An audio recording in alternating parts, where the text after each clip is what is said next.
February 3rd, 1924. A quiet Sunday morning in Washington, D.C., in an elegant brick house at 2340 S Street. Former President Woodrow Wilson lay in his second-floor bedroom, his health failing after years of decline. The man who had led America through World War I and championed the League of Nations was now a shadow of his former self. Partially paralyzed from a stroke suffered in 1919, Wilson had lived in relative seclusion for nearly 5 years. Wilson's first stroke occurred in 1919 during his national tour promoting the League of Nations. His wife Edith and physician orchestrated a cover-up. They controlled who could see him and what information reached the public.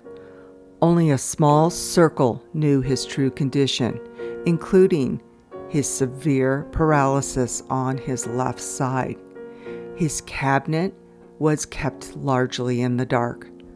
For months, Edith Wilson essentially acted as a stealth president, deciding which matters reached her husband. No formal mechanism existed then for handling presidential disability. This crisis later influenced the 25th Amendment in 1967, addressing presidential succession and disability. The public knew Wilson was ill, but didn't know the severity. Many historians consider this one of the most significant cover-ups of presidential disability in United States history.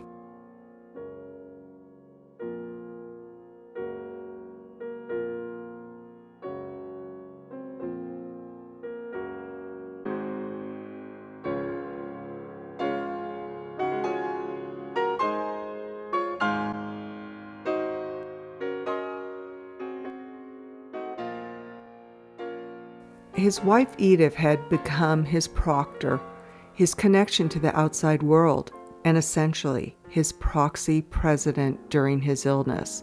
Now she maintained a vigil at his bedside. Dr. Sterling Ruffin, his physician, had been summoned early that morning. The signs were clear. After years of declining health, Wilson was approaching his final hours.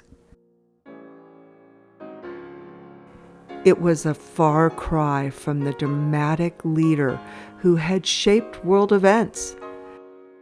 The stroke that had debilitated him in 1919 while fighting for the League of Nations had marked the beginning of a long decline.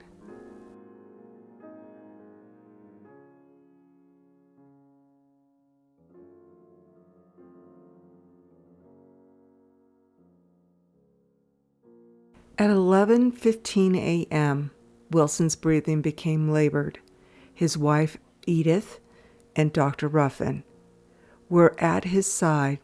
According to accounts, his last words were, "I am a broken piece of machinery.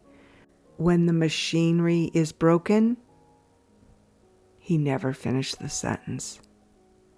At 11:35 a.m., Woodrow Wilson, the 28th President of the United States, was pronounced dead.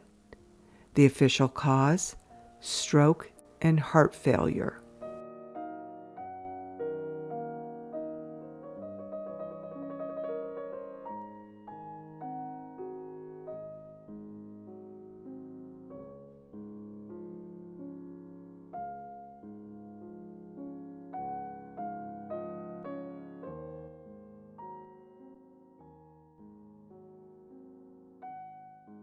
The news spread quickly across the nation.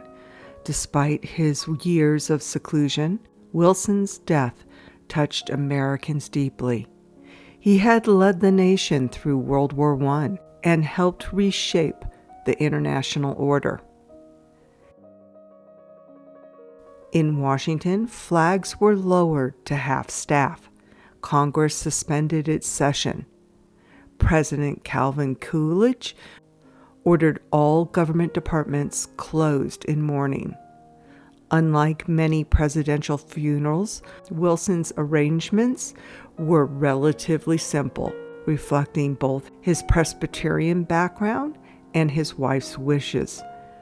The funeral services were held at Wilson's home rather than at the Capitol.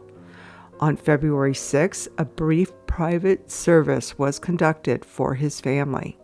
Then the public ceremony began at the newly built Washington National Cathedral.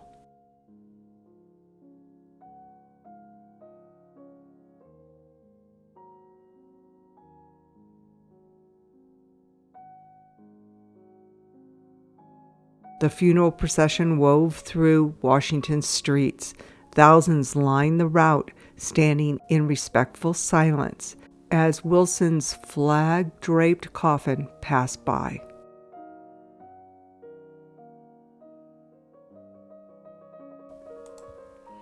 Military units led the procession, followed by President Coolidge and other government officials. Former President Taft, who had become Chief Justice and once was Wilson's bitter political rival, walked in the procession, a gesture of national unity transcending political differences.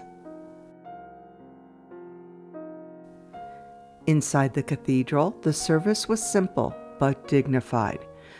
Bishop James Friedman conducted the Episcopal service, while Reverend James Taylor of Wilson's Presbyterian Church offered prayer.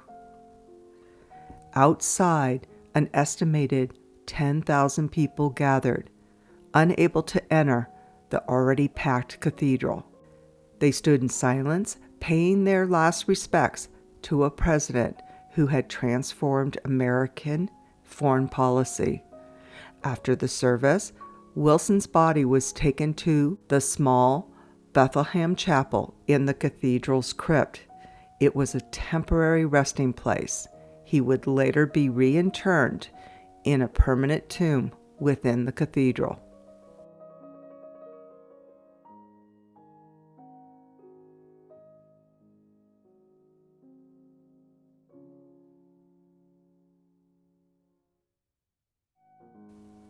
Edith Wilson would spend the next 37 years guarding her husband's legacy.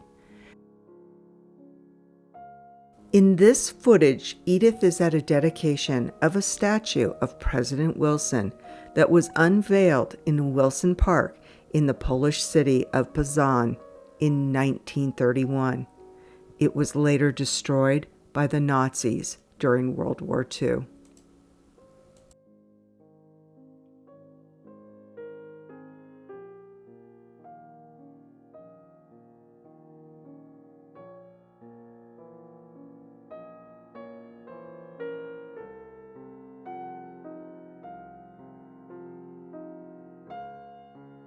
She continued to live in their S Street home, which became something of a shrine to Wilson's memory. She would die in 1961 on what would have been Wilson's 105th birthday. Today, Woodrow Wilson lies in a side chapel of the Washington National Cathedral, the only president buried in Washington, D.C.